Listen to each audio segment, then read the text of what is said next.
देखो, बड़ी अंदर की बात है कि आप लोग दिन भर साधन करते हैं,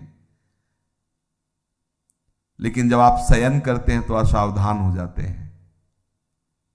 बस वहां आपको समझना है, शयन का समय आप अंतिम समय समझो। उस समय इधर उधर देखो मत, इधर उधर चिंतन मत करो। बहुत सूक्ष्म बात है। आपकी रात पवित्र जाएगी, आपकी रात भजन में जाएगी, और आपकी रात प्रकाश में होगी, अंधकार में नहीं होगी। और ये गुरु कृपा से प्रारंभ में ही बात डाल दी गई थी कि सोने के समय जरूर बैठना है, शयन करने के पहले हमें बैठना है। कुछ बातें डिलीट करनी है, कुछ बातें पुनः स्थापित करनी है।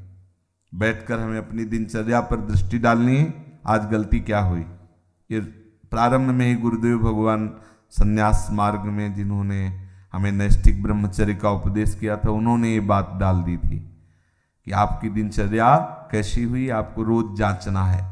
उनमें से जो गलती हुई वो अपने दिमाग में बैठालना है।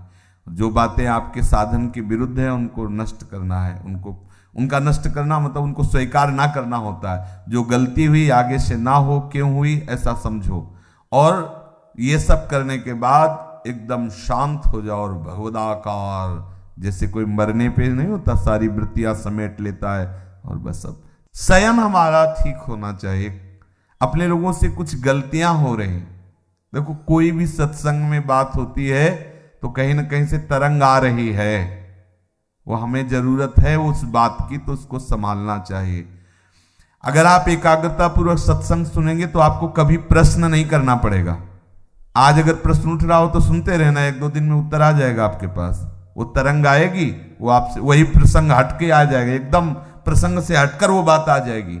ये तरंग आकर के बुलवा देगी, क्योंकि सर्वांतर्यामी गुरुदेव आपके भी हृदय में ईश्वर भी है, तो वही बुलवा देंगे। कुछ साधक क्या करते हैं, प्रमाद स्थिति करते हैं कि जैसे दिन भर सेवा परिचर्या या जो भी गृहस्थ हो या विरक्त हो, अब रात्रि के समय वो समझते हैं कि अब सोने जाना है, थोड़ी देर मनोरंजन कर लेते हैं। तो मोबाइल है, टीवी है या मानसिक है, वो इधर उधर मन को, और फिर शयन करते हैं। उनकी रात पूरी अंधकारमय काल रात्रि हो जाती है, साधन को नष्ट करने वाली बन जाती है और अशांति। सुबह वो निरुत्साहित उठते हैं, सुबह वो खोए हुए उठते हैं, सुबह वो अपने को अधूरा पाते हैं, उत्साहहीन। अब वो केवल बनावटी रह जाता है, आंतरिक खोखले हो जाते हैं। इसलिए आप रात्रि को संभालिए, रात्रि को संभालिए। शयन के समय आप बहुत सावधान रहिए, तो सुबह आपका संभल जाएगा। सुबह संभल गया तो पूरा दिन संभला रहेगा, रात्रि संभल गई तो पूरा जीवन संभला रहेगा। बहुत ही एकांतिक वार्ता है।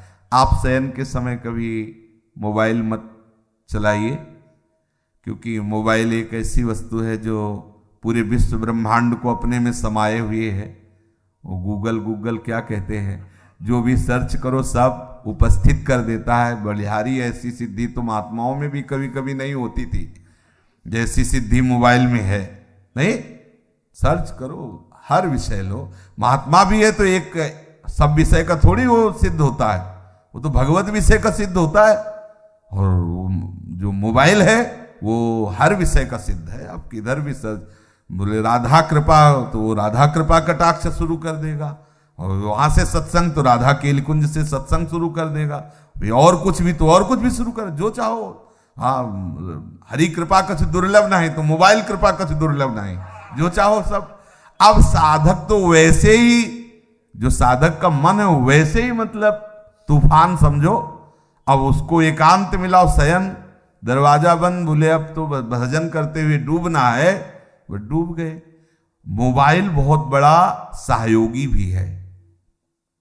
जैसे हम गुरुजनों के वचन उसमें रखे हुए हैं, सत्संग, तो आप अगर मान लो बहिर्मुख हो रहे हैं उस समय, अब कुछ सत्संग अपने रखे जाते हैं कि ये सत्संग हमारे लिए औषधि, जैसे खांसी की अलग दवा, बुखार की अलग दवा होती ना, ऐसे ही अपने लोगों को भी अपनी डायरी में, जैसे ना कि जब साधक को काम सताए तो कौन से सूत्र चाहिए, वो अपने तय कर लेते हैं कि ये बात इसको नष्ट करने। जब साधक को क्रोध सताए तो कौन कौन से सूत्र, जब हमारे अंदर ऐसी, तो वो चीजें एक अलग होती हैं। तो मोबाइल मानो एक नई डायरी, उसमें आप अपना चयन कर सकते हैं कि 4 सत्संग शरणागति के हैं, 4 सत्संग ये वैराग्य के हैं, 4 सत्संग ये अनुराग के हैं। जब हमारा मन जहां विचलित हुआ तो ये हम सुन सकते हैं। तो अगर हम कुमार्गगामी प्रयोग करें तो बहुत बड़ा हमारे लिए हानिकारक है, और अगर सन्मार्ग में साधक के लिए वास्तुतः नहीं जरूरत है। अगर सही पूछो तो भगवत कृपा से नहीं जरूरत है। अब लौकिक ये सब व्यवहार की तो बात अलग ही है, वो क्या जरूरत नहीं है, वो गुरु कृपा से अभी तक प्रयोग में नहीं आया, अभी तक पास नहीं है। अभी लोग अपना रखते हैं तो ये लोगों के लिए ही रखते हैं, अपना करो, जो उनसे बात करो। अपने पास नाम रूपी मोबाइल है, उसको सर्च करो, जिसकी जानना चाहो जान सकते हो, जो जानना चाहो जान सकते हो। आप देखो ना, इसमें बहुत बड़ी सामर्थ्य है। जो अरे निकुंज का लाइव मोबाइल दिखा सकता है? नहीं दिखा सकता। सर्च करो इस समय राधा प्यारी कैसे मुस्कुरा रही, वाला दिखा दे।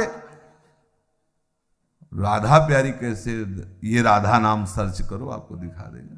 राधा राधा राधा राधा राधा डूबो।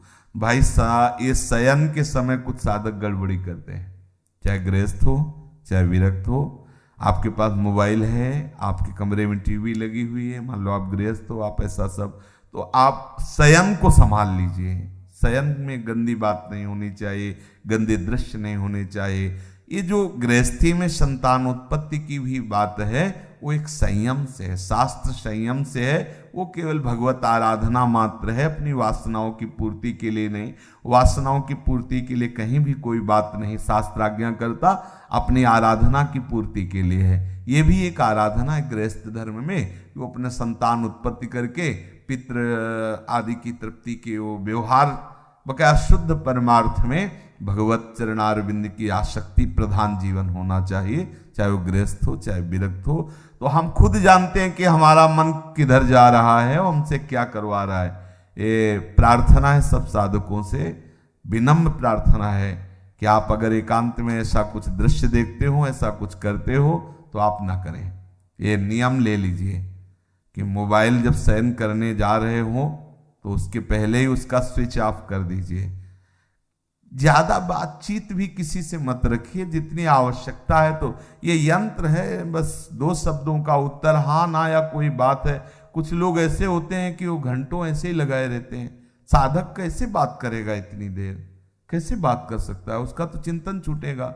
हाँ ना में उत्तर दे लो, चलो कोई अगर व्यवहार के लिए आपके पास यंत्र है, लेकिन किसी किसी को देखते थे चिपके ही रहते हैं इसमें मोबाइल में। हाँ और क्या ये है, छोड़, नाम जप कर, भगवत चिंतन कर, लीला कथा में डूब, ये क्या और उसमें लगे हुए है। हाँ, सावधान रहिए इन यंत्रों से, जितना हमें आवश्यक हो। वैसे बिल्कुल आवश्यक नहीं है, लेकिन आवश्यक हो। आप दूर देश में रहते हैं, दूर रहते हैं, भगवत कथा आदि के लिए नाम न छूटे। और शयन के समय नाम में भले 1 मिनट बाद आप सो जाते हैं, लेकिन नाम का ऐसे ध्यान करते हुए उसका फल होगा, आप नाम के ध्यान में ही जगेंगे। देख लेना, ये मतलब अनुभूत विषय है। अगर नाम में आप डूबते हुए शयन कर रहे हैं तो आप जागेंगे नाम। और नाम में जो डूब कर शयन करता है वो लीला में जाता है, वो भी निद्रा में नहीं जाता। पक्का समझना। कभी कभी ऐसा होता है कि भगवान जगना नहीं हो तो अच्छा है, ये आंखें ही न खुले, जहाँ है वहीं लगे रहें तो बहुत अच्छा है। बड़े सुंदर सुंदर भगवान की कृपा का अनुभव होता है शयन में भी। जागृत स्वप्न सुसुप्ति स्फुरत में राधा पदाब्ज छटा, चूको मत, बहुत बढ़िया अवसर है। अगर आप इन बातों को ध्यान देकर सुनेंगे तो ये हृदय की बातें हम कहते हैं। मतलब देखो, एक होता है कि हम श्लोक बोले और इस श्लोक का अर्थ होता है भैया चले हमारा 2 घंटे का समय। हमारा केवल यही उद्देश्य है, आप सुलझ जाओ, हम आप सुलझ करके अपने प्रभु के मार्ग में सच्चाई से चलें, सच्चाई से प्रभु को पुकारें और ये जीवन लाडली लाल के चरणों में अर्पित हो जाए। इतने उद्देश्य। अपने लोग ना विद्वान है और ना अपनी कोई दिनचर्या में वो है कि भाई प्रवचन करना है। अपने हृदय की बातें आपस में कर लेते हैं और सुलझ जाते हैं और प्रिया प्रीतम तक चलते हैं। बस बात इतनी है, यहाँ की जो चर्चा है ना, बस वो इतनी है कि हम आपस में समझें कि हमारी गलतियां कहाँ हो रही हैं, हमारे भजन में त्रुटि कहाँ हो रही, हमारा भजन का जो प्रभाव है वो हम पे लागू क्यों नहीं हो रहा है। हम सावधानी पूर्वक अगर चलें तो बहुत जल्दी हम परमानंद में डूब जाएंगे। ये जहाँ जहाँ हमारा मन जा रहा है वहाँ वहाँ से हटाना होगा हमें, प्रिया प्रीतम के नाम बल से, प्रिया